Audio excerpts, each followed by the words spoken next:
Hi. So Nifty பார்த்தோம் அப்படின்னா நமக்கு இன்னைக்கு 24,793 அப்படின்ற ஒரு க்ளோஸ் வந்து வச்சிருக்கு. ஸோ ஒரு ரெட் கேண்டில் தான் இன்னைக்கு ஃபார்ம் ஆகியிருக்கு. பட் பெரிய அளவில் நமக்கு வந்து கேண்டலோட பாடி எதுவும் இல்லை. ஸோ ஒரு ஒரு சின்னதாக ஒரு செல்லிங் சைடில் வந்து க்ளோஸ் ஆகியிருக்கு. ஓவராலாக பார்க்குறப்ப நமக்கு வந்து ஹைலையும் சரி, செல்லிங் சைட்லேயும் சரி, பையிங் சைட்லேயும் சரி நல்ல ஒரு ஹை ஹை வந்து நமக்கு போயிருக்கு. ஓவராலாக பார்க்குறப்ப நமக்கு இன்னும் இந்த 24,786 அப்படின்ற ஒரு சப்போர்ட் லெவல் வந்து மெயின்டைன் ஆகிட்டு தான் இருக்குது. ஸோ நமக்கு சப்போர்ட் அண்ட் ரெசிஸ்டன்ஸ் லெவல் வந்து சேஞ்சஸ் பெருசாக இல்லை. ஸோ இந்த 25,186 அப்படின்ற ஒரு ப்ரைஸ் வந்து நமக்கு ரெசிஸ்டன்ஸ் லெவலாகவும், ஸோ இந்த 24,786 அப்படின்றது நமக்கு சப்போர்ட் லெவலாகவும் ஆக்ட் ஆகிட்டு இருக்கு. ஸோ அதில் எந்த சேஞ்சுமே இல்லை. நம்ம வெயிட் பண்ணி பார்க்கலாம் அப்கமிங் டேஸில். பட் 20 டே மூவிங் ஆவரேஜை வந்து நமக்கு கிராஸ் பண்ணி இன்னைக்கு க்ளோஸ் வச்சிருக்கு. ஸோ நேற்றுமே கிராஸ் பண்ணி தான் க்ளோஸ் வச்சிருக்கு. பட் இன்னும் செப்பரேட்டாக அந்த ஒரு லைனை டச் பண்ணாமல் நமக்கு வந்து இன்னும் கேனல் வந்து ஃபார்ம் ஆகலை. ஸோ நம்ம வெயிட் பண்ணி பார்க்கலாம் அப்கமிங் டேஸில் என்ன மாதிரி மூவ் ஆகுதுன்றது. பட் ஓவராலாக பார்க்குறப்ப நமக்கு இந்த சப்போர்ட் அண்ட் ரெசிஸ்டன்ஸ் லெவலில் வந்து இன்னும் நமக்கு பெருசாக எந்த ஒரு சேஞ்சும் இல்லை. ஸோ எதிரார் சைடு நமக்கு வந்து பிரேக் அவுட் நடக்கணும். ஸோ நிஃப்டி 50யோட top gaining and top performing ஸ்டாக்ஸை நம்ம பார்க்க ஆரம்பிச்சிடலாம். ஸோ ஃபர்ஸ்ட் நமக்கு டாடா கன்சூமர் இருக்கு.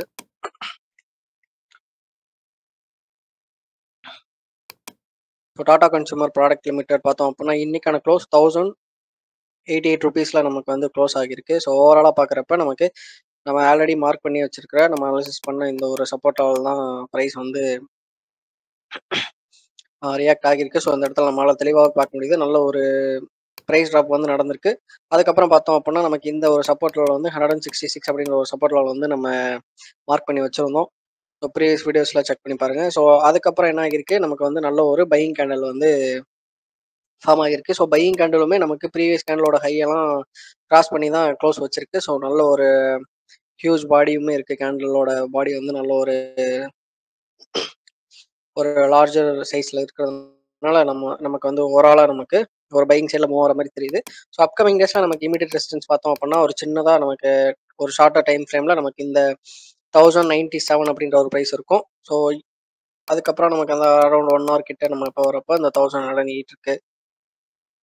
ஸோ அதுக்கப்புறம் நமக்கு இமீடியட்டாக பார்த்தோம் அப்படின்னா நெக்ஸ்ட் இந்த 1108 தாண்டி நமக்கு செப்பரேட்டாக கேண்டல் க்ளோஸ் வச்சது அப்படின்னா நம்ம கண்டிப்பாக இந்த 1774 அப்படிங்கிற ஒரு ப்ரைஸ் எக்ஸ்பெக்ட் பண்ணலாம்.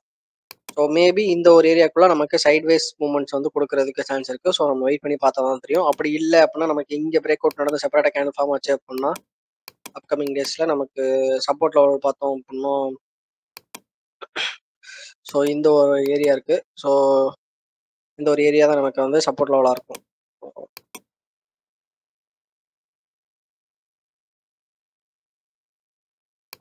ஸோ இந்த ஒரு ஜோன் வந்து நமக்கு சப்போர்ட் ஜோன் ஆக்ட் ஆகும். இன்கேஸ் நமக்கு இந்த ஒரு 1066 அப்படிங்கிற ப்ரைஸை தாண்டி கேண்டல் வந்து பிரேக் அவுட் வச்சிருந்தது அப்படின்னா. பட் அதுக்கு முன்னாடியே நமக்கு ஷார்ட் டேர்மில் ஒரு சப்போர்ட் லெவல் இருக்கு. பட் ஓவராலாக பார்க்குறப்ப நமக்கு இமீடியட்டாக எந்த ஒரு மூவ்மெண்ட்டுமே இருக்காது அப்படின்ற மாதிரி தான் நமக்கு இருக்கு. ஏன்னா பக்கத்தில் நமக்கு ரெசிஸ்டன்ஸ்ல சப்போர்ட் லெவல்ஸ் வந்து இருக்குது. ஸோ வெயிட் பண்ணி தான் நம்ம வந்து டிசைட் பண்ண முடியும். ஸோ அப்கமிங் டேஸில் பார்க்கலாம் என்ன மாதிரி ஸ்டாக்கோட ப்ரைஸ் வந்து மூவ்மெண்ட் கொடுக்குது அப்படின்றத. ஸோ நெக்ஸ்ட் ஏஹெச்ஆர் மோட்டார்ஸ் வந்து ஸோ ஏஹெச்ஆர் மோட்டார்ஸ் லிமிடெட் வந்து நமக்கு சப்போர்ட் லெவலில் இந்த 5,333 அப்படின்ற ஒரு ப்ரைஸ் வந்து நம்ம சப்போர்ட் லெவலாக மார்க் பண்ணியிருந்தோம். ஸோ அந்த ஒரு சப்போர்ட் லெவலில் நல்லாவே ரெஸ்பெக்ட் பண்ணியிருக்கு. ஸோ நல்ல ஒரு ப்ரைஸ் ட்ராப்க்கு அப்புறம் நம்ம இந்த இடத்துல சப்போர்ட் லெவலில் பிரேக் பண்ணுறதுக்கு நிறையவே ட்ரை பண்ணியிருக்கு. ஸோ அதை நம்மளால் தெளிவாகவே பார்க்க முடியுது. ட்ரை பண்ணி நமக்கு ஃபெயில் தான் ஆகியிருக்கு. எனக்கு செப்பரேட்டாக கேண்டல் வந்து ஃபார்ம் ஆகலை. ஸோ அப்கமிங் டேஸில் இந்த ஒரு ரெசிஸ்டன்ஸ் லெவல் இருக்குது. அப்படி இல்லை அப்படின்னா நமக்கு இந்த அரௌண்ட் நியர் நமக்கு இந்த 5,800 அப்படின்ற ஒரு ரெசிஸ்டன்ஸ் லெவல் இருக்குது. ஸோ அதை டார்கெட் பண்ணி ஹோல்டு பண்ணலாம். ஸோ வச்சுருக்கவங்க தாராளமாக ஹோல்டு பண்ணலாம். நியூ என்ட்ரிஸ் எடுக்கணும்னு நினைக்கிறவங்க ரிஸ்க் இருக்குது. ஸ்டாப் லாஸ் வச்சுட்டு ஸ்டாப் லாஸ் மெயின்டைன் பண்ணிட்டு ட்ரை பண்ணலாம். ஒரு ஷார்ட் டேர்ம் என்ட்ரி எடுக்கணும்னு நினைக்கிறவங்க, லாங் டேர்ம் என்ட்ரி எடுக்கணும்னு நினைக்கிறவங்க ஃபண்டமெண்டல் பார்த்துட்டு இன்வெஸ்ட் பண்ணால் பண்ணிக்கலாம். மஹேந்திரா அண்ட் மஹேந்திரா பொறுத்த அளவுக்கு நமக்கு இன்னுமே இந்த 3,210 அப்படின்ற ஒரு ப்ரைஸ் தான் நமக்கு டார்கெட் லெவலாக இருக்குது. ஸோ டார்கெட் மீன்ஸ் நமக்கு நெக்ஸ்ட் இமீடியட் ரெசிஸ்டன்ஸ் லெவல் இல்லைனா எக்ஸ்பெக்டட் ப்ரைஸ் அப்படின்ற மாதிரி நம்ம வந்து கன்சிடர் பண்ணிக்கலாம். ஓகே, ஸோ இதில் எந்த சேஞ்சும் இல்லை. ஸோ நெக்ஸ்ட் நமக்கு விப்ரோ இருக்கு. ஸோ விப்ரோ ரீசென்ட் டேஸ்ல பார்த்தோம் அப்படின்னா நமக்கு கண்டினியூஸ் கிரீன் கேண்டில் வந்து ஃபார்ம் ஆகிட்டு இருக்கு சார்ட்ல. ஸோ நம்ம பார்ப்போம். ஸோ இந்த இடத்துல நம்மளால தெளிவாக பார்க்க முடியுது. So 20 day and moving 20 day and 50 day moving ஆவரேஜை நமக்கு இந்த இடத்துல தெளிவாகவே கேண்டில்ஸ் வந்து கிராஸ் பண்ணியிருக்கு. ஸோ 2 டே மூவிங் ஆவரேஜ் இந்த சம்திங் லாவெண்டர் கலர் இருக்குல்ல, ஸோ இது வந்து நமக்கு 50 டே மூவிங் ஆவரேஜ். ஸோ இந்த 2 மூவிங் ஆவரேஜுமே நமக்கு வந்து கிராஸ் பண்ணியிருக்கு. ஸோ இந்த இடத்துல நமக்கு ஒரு ரெசிஸ்டன்ஸ் பிரேக் அவுட் வந்து நடந்திருக்கு ஷார்ட் டேர்மில். ஸோ அதே மாதிரி இப்போ நமக்கு ரெசிஸ்டன்ஸ் பிரேக் அவுட் வந்து ஒரு ஷார்ட் டேர்மில் நடந்திருக்கு. ஸோ அப்கமிங் டேஸில் நமக்கு இமீடியட் ரெசிஸ்டன்ஸ் பார்த்தோம் அப்படின்னா நியர் நமக்கு இந்த 272 அப்படின்ற ஒரு ப்ரைஸ் கிட்ட இருக்குது. ஸோ நம்ம வெயிட் பண்ணி பார்ப்போம்.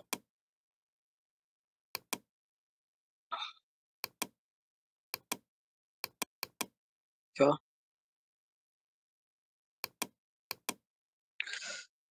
ஸோ இன்னைக்கான க்ளோஸ் வந்து 265 அப்படின்ற ஒரு ப்ரைஸில் க்ளோஸ் வச்சிருக்கு. ஸோ அப்கமிங் டேஸில் இந்த 272 அப்படின்ற ஒரு ப்ரைஸ் ரீச் பண்ணுறதுக்கு சான்ஸ் இருக்குது. வெயிட் பண்ணி பார்ப்போம். இந்த 272 தாண்டி க்ளோஸ் வச்சது அப்படின்னா நமக்கு நெக்ஸ்ட் இன்னொரு ரெசிஸ்டன்ஸ் லெவல் இருக்குது. 288 நியர் கிட்ட நமக்கு ஒரு சப்போர்ட் லெவல் இருக்குது. சரி, ரெசிஸ்டன்ஸ் லெவல் இருக்குது. ஸோ நம்ம வெயிட் பண்ணி பார்க்கலாம். ஸோ நிஃப்டி நெக்ஸ்ட் 50ல என்னென்ன இருக்குன்னு பார்க்கலாம். ஸோ இன்னைக்கு ஓவராலாக பார்க்குறப்ப நமக்கு கெய்னிங்கில் ஒரே ஒரு ஸ்டாக் தான் இருக்குது, ஸ்விக்கி. ஸோ ஸ்விக்கி ஸ்டாக்கை வந்து நம்ம செப்பரேட்டாக அனலைசிஸ் பண்ணி ஒரு தனி வீடியோவே போட்டிருப்போம். ஒரு டீட்டெயில்டான ஒரு அனாலிசிஸ் வந்து நம்ம பண்ணியிருப்போம். ஸோ லேர்ன் பண்ணணும் நினைக்கிறவங்க அந்த வீடியோ செக் பண்ணி பாருங்க. ஸோ லெவல்ஸ்லாம் எனக்கு வேணும் அப்படின்றவங்களுக்கு ஸோ இந்தாவே இருக்குது. Support and resistance level mark பண்ணியிருக்கேன். ஸோ நெக்ஸ்ட் இமீடியட் ரெசிஸ்டன்ஸ் லெவலும் இருக்குது. ஸோ இதை பார்த்துக்கலாம். உங்களுக்கு எந்த ஒரு இதில் நான் அனாலிசிஸ் பண்ணேன்னு தெரிஞ்சுக்கணும் அப்படின்னா நீங்கள் அந்த வீடியோஸ்லாம் செக் பண்ணி பாருங்கள். ஸோ இந்த இடத்துல நமக்கு எக்ஸ்பெக்ட் பண்ண மாதிரி தான் ப்ரைஸ் பிரேக் அவுட் நடந்திருக்கு. ஸோ இந்த இடத்துல நம்ம பிரேக் அவுட் எக்ஸ்பெக்ட் பண்ணோம். இந்த இடத்துல நம்ம மார்க் பண்ணி வச்சிருக்கோம். ஸோ அதே மாதிரி ப்ரைஸ் பிரேக் அவுட் வந்து நடந்துச்சு. ஸோ நம்ம போர்ட்ஃபோலியோவில் ஆட் பண்ணியிருந்தோம் அப்படின்னா இந்நேரத்துக்கு சின்னதாக ஒரு நெகட்டிவ்ல இருந்திருக்கும் ஒரு லாஸ்ட் வீக் டைமில் பார்த்தோம் அப்படின்னா. பட் நமக்கு இமீடியட் சப்போர்ட் லெவல் இருந்ததுனால அங்கேருந்து நமக்கு ஒரு பையிங் சைடில் மூவ் ஆகிருக்கு. ஒரு ஸ்ட்ராங்கான ஒரு செல்லிங்குமே நம்மளால் பார்க்க முடியுது. ஸோ ஒரு எண்ட் ஆஃப் த ட்ரேடிங் செஷனில் நமக்கு இந்த இடத்துல ஒரு சின்னதாக ஒரு செல்லிங் நடந்திருக்கிறத இல்லைன்னா ப்ராஃபிட் புக்கிங் நடந்திருக்கிறத நம்மளால தெளிவாக நோட் பண்ண முடியுது இந்த அப்பர் வீக் வச்சு. ஸோ இது வந்து அப்பர் வீக் ஃபார்மேஷன் இந்த ஒரு ரெசிஸ்டன்ஸ் லெவலையுமே நமக்கு வந்து கன்ஃபார்ம் பண்ணுது. ஸோ அப்கமிங் டேஸில் இந்த ஒரு லெவலை பிரேக் பண்ணணும், செப்பரேட்டாக கேனல் ஃபார்ம் பண்ணணும். அப்படி ஃபார்ம் பண்ணால் மட்டும்தான் இந்த 391 அப்படின்ற ஒரு ப்ரைஸை வந்து ரீச் பண்ணும். பட் ஓவராலாக பார்க்குறப்ப நமக்கு பையிங் சைடில் ஒரு சின்னதாக ஒரு டேர்ன் இருக்கிற மாதிரி இருக்குது பையிங் சைடுக்கு. ஸோ வெயிட் பண்ணி பார்ப்போம். இந்த 391 அதுக்கப்புறம் பிரேக் பண்ணி கேண்டல்ஸ்லாம் ஃபார்ம் ஆக ஆரம்பிச்சது அப்படின்னா நல்ல ஒரு ப்ராஃபிட் கொடுக்குற சான்ஸ் இருக்குது. ஸோ வெயிட் பண்ணலாம். ஸோ பட் ரிஸ்க் இருக்குது, அதையுமே நம்ம வந்து மைண்ட் வச்சுக்கணும். ஸோ மியூச்சுவல் ஃபண்டு பார்த்தோம் அப்படின்னா ஓவரால் ரிட்டர்ன்ஸ் வந்து 9,045 rupees வந்து இருக்குது. ஸோ 10.90% வந்து கம்மியாகிருக்கு. நியர் நம்ம வந்து அரௌண்ட் 11% கிட்ட இருந்தோம். ஸோ ஒன் டே ரிட்டர்ன் வந்து -150. ஓகேவா? ஸோ ப்ராஃபிட் அண்ட் லாஸ் பார்த்தோம் அப்படின்னா நமக்கு -150 வந்து கிடச்சிருக்கு. ஸோ இது வந்து பார்த்தோம் அப்படின்னா நமக்கு நேற்று நடந்த ட்ரேடிங் செஷனோட ப்ராஃபிட் அண்ட் லாஸு. ஸோ வெனஸ்டேக்கான ப்ராஃபிட் அண்ட் லாஸ் தான் இந்த -150. ஸோ என்னோட போர்ட்ஃபோலியோவில் நான் வந்து யூடிஐ நிஃப்டி 50 இண்டெக்ஸ் ஃபண்டும் மோட்டிலா லாஸ்வாலோட மிட் கேப் ஃபண்டும் நான் வந்து ஹோல்ட் பண்ணியிருக்கேன். ஸோ இது வந்து ஒரு ப்ராப்பரான அனாலிசிஸ் எதுவுமே இல்லை. சும்மா ரேண்டமாக நான் வந்து பிகினிங் ஸ்டேஜில் இன்வெஸ்ட் பண்ண ஸ்டார்ட் பண்ண 2 ஃபண்ட்ஸ் தான் இது. ஸோ இதில் நான் பெருசாக அனாலிசிஸ்லாம் எதுவும் போடல, என்னோட ஓன் ப்ரிஃபரன்ஸில் நான் ஸ்டார்ட் பண்ணது. ஸோ இது எந்த வகையிலும் சஜஷன்லாம் கிடையாது. ஓகேவா? ஸோ எப்படி ஒர்க் ஆகுதுன்றதை காட்டுறதுக்காக மட்டும்தான் இது. எஜுகேஷன் பர்பஸ்க்காக மட்டும்தான். உங்களோட ஓன் நாலேஜ் அண்ட் அனாலிசிஸ் வச்சுட்டு நீங்கள் ட்ரேடிங் அண்ட் இன்வெஸ்ட்மெண்ட்ஸை ஸ்டார்ட் பண்ணுங்கள். ஸோ உங்களுக்கு வேறு இந்த வீடியோவில் வேறு எதுவும் டவுட்ஸ் இருக்குது, கொரிஸ் இருக்குது அப்படின்னா நீங்கள் தாராளமாக ஆப்பர்ச்சுனிட்டிஸ் யூஸ் பண்ணி கொஸ்டின் கேட்கலாம் கமெண்ட்டில். அடுத்தடுத்த வீடியோஸில் நான் அதெல்லாத்தையும் கிளியர் பண்ண ட்ரை பண்ணுறேன். இல்லை நான் உங்களுக்கு செப்பரேட்டாக வேறு எதுவும் ஸ்டாக்கை பர்டிகுலராக அனாலிசிஸ் பண்ணி வீடியோ போடணுன்னாலும் நீங்கள் தாராளமாக கேட்கலாம். லாஸ்ட் டைம் பார்த்தோம் அப்படின்னா ப்ரீவியஸ் வீடியோஸில் ஒருத்தர் வந்து கொச்சின் ஷிப்யார்டு வந்து கேட்டிருந்தாங்க. ஸோ அதுக்கு செப்பரேட்டாக நம்ம வந்து வீடியோ போட்டிருந்தோம். ஸோ அதே மாதிரி உங்களுக்கு செப்பரேட்டாக எதுவும் கேண்டில்ஸ்டிக் சார்ட்டோட ஸ்டாக்கோட கேண்டில்ஸ் வந்து அனாலிசிஸ் பண்ணி நான் சொல்லணும், சார்ட் பேட்டர்ன்ஸ் வந்து அனாலிசிஸ் பண்ணி நான் சொல்லணும்னா அந்த ஸ்டாக் நேம்ஸை வந்து நீங்கள் மென்ஷன் பண்ணலாம். இன்னைக்கான வீடியோ அவ்வளோங்க கைஸ். பை.